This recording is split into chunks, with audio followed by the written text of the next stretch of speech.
Vaidya, how do we cope with adversity in our lives? Very good question. Adversity, first of all, is a very inevitable part of life. You know, there are good things that happen in one's life and not so good things. I don't particularly like to use the word bad because it kind of has a negative vibration. The reason I say not so good is because even in the capacity of not so good, it is teaching us something which is excellent. And how to cope with that is a very personal journey for each person. But it'll be good to have a suggestion of the type of skills that can actually serve the purpose. So primarily what I think of the first way of coping with adversity is journaling. I mean, just opening out a notebook and writing out what is really on your mind, almost like a garbage dump. And you just write it. You use all your explicit language and 4-letter words and F words, S words, B words, whatever words, and write it all down. That's the first. It's a great way of release mechanism. The second thing I would say is perhaps to meditate. To meditate as in not with the act of meditation, but just to meditate and think about what transpired. Normally when something quite unfavorable to you, or what you might think is unfavorable to you, happens, doesn't really mean it is a bad thing. It just means that you don't agree with the result of what is going on. So that doesn't generally mean that it is a bad thing. There are so many things you can learn from that moment. So just meditate upon it, figure out what happened, what was your role in it, what was your involvement in it, because sometimes we don't know what our involvement was because we haven't thought about it long enough.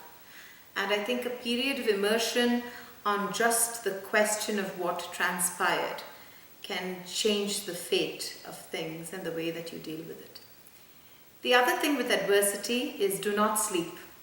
Don't think that I'm going to sleep on it is going to help, because you are sleeping with that nervous energy, that anxiety, and that horrible energy to the body, and you think you're going to sleep it off. So it's not a good idea. So it's better for you to stay awake and journal or meditate on it, or think about it, or talk to a good friend about it, rather than sleeping. Because when you sleep with that type of a negative energy, you're not going to sleep well.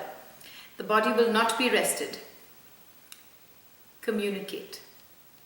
Any problem in the world can be resolved with communication as opposed to confrontation. Because confrontation means you're trying to prove a point, and there's no requirement to prove any point. Communication means you're not attached to what you're speaking. You're just speaking your truth. And then the other person speaks their truth. Maybe you'll come to an understanding, maybe you won't.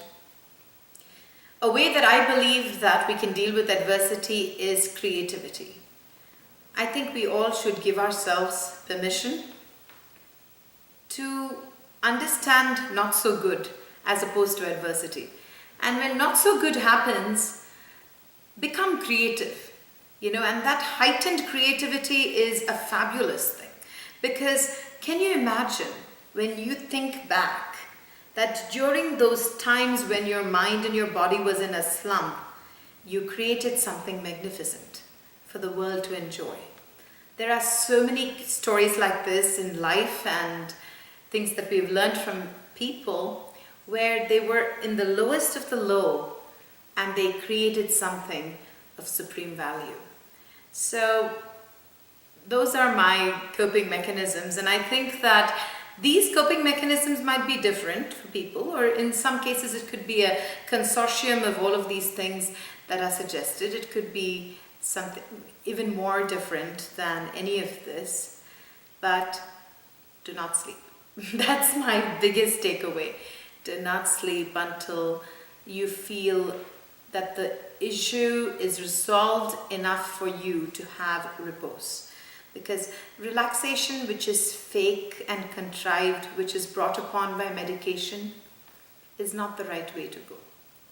Healing has to happen with time. And they always say, right, time heals, but it also depends on how much permission you yourself as an individual is giving time to allow it to heal. It always takes two people, or you and the situation, for it to create any type of resolve. I think creating resolution is nothing but, if you look at that word itself, no resolution, it is resolution. You're thinking of another solution because the first solution was not favorable enough. And watch your vocabulary. If you use negative words, automatically negative things are going to happen. If you use positive words, then resolving is going to be easier because you're talking about all the good things that are happening and have happened. People like to be reminded of things that are positive because all of our bodies are trained to be happy. That is your birthright, to be absolutely happy. So I don't really think it's adversity. It's just not so good. And that too just for some time. This too shall pass.